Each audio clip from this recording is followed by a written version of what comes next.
Global skill development mission में आपका स्वागत है। पिछले सेशन में हमने डेटा इंटीग्रिटी के बारे में जाना।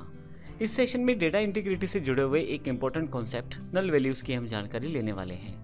इससे पहले कि मैं नल वैल्यूज़ को या नल कीवर्ड को एक्सप्लेन करूं, आपके पास यहाँ नीचे की तरफ एक लाइब्रेरी टेबल दिया गया है, पहले उसको देख लेते हैं।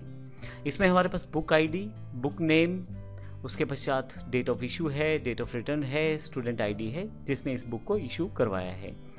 अब यहाँ पे मान लीजिए बुक इशू हो चुकी है, तो जैसे पहली बुक है जिसका आईडी है B101 C++ की बुक है, 20/5/2017 को इसे इशू कर दिया गया है। अब यहाँ पे रिटर्न डेट खाली छोड़ दी गई है क्योंकि अभी स्टूडेंट ने रिटर्न नहीं किया है। तो S001 स्टूडेंट जब भी इसे रिटर्न करेगा तो यहाँ रिटर्न डेट फिल कर दी जाएगी। दूसरे वाले रो में B102 के केस में C लैंग्वेज का जो बुक है वो वापस आ चुका है, उसका डेट फिल कर दिया गया है। जबकि तीसरा जो रो है उसमें भी जावा का बुक है और उसका अभी रिटर्न नहीं आया है, तो इस कारण से वो जो सेल है वो भी खाली है रिटर्न डेट वाला।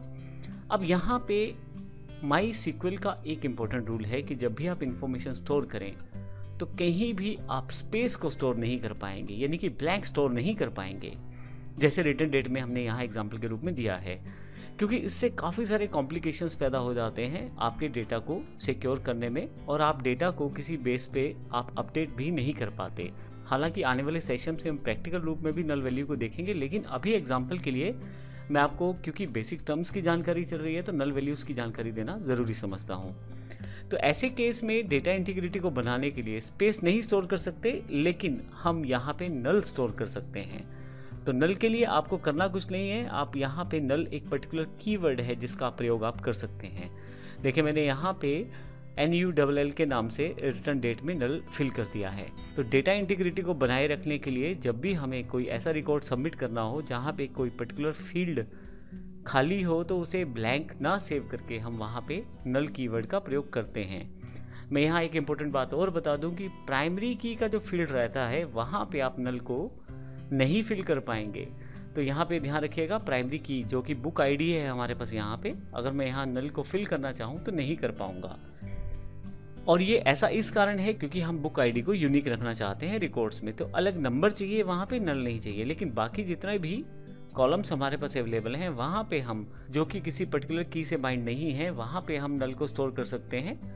इस केस में हम खाली नहीं रखेंगे अपने स्लॉट, अपने सेल को, किसी पर्टिकुलर फील्ड को, वहाँ पे हम नल वैल्यू फिल करेंगे ताकि जब हम क्वेरीज करें अपने डेटाबेस से तो हमें ये पता लग जाए कौन कौन सी वैल्यूज़ फिलअप नहीं हैं। तो डेटा इंटीग्रिटी बनाने के लिए नल का बहुत प्रयोग किया जाता है और हम आने वाले सेशंस में देखेंगे कि किस प्रकार हम अपने रिकॉर्ड्स में नल का यूज़ करेंगे। नल को अपडेट करना भी आसान रहता है और इन्फॉर्मेशन फाइंड करना भी आसान रहता है, क्योंकि इन सभी रिलेटेड सेशंस में हम लोग इंपॉर्टेंट टर्म्स की जानकारी ले रहे हैं और मेरे हिसाब से नल बहुत इंपॉर्टेंट टर्म रहता है। इसकी जानकारी हमें पहले होनी चाहिए ताकि जब हम माई सीक्वल को प्रयोग करें तो इन सब कॉन्सेप्ट के बारे में हमें पता होना चाहिए। तो अगले सेशन में हम बात करने वाले हैं SQL सर्वर और माई सीक्वल में क्या फ़र्क है। धन्यवाद।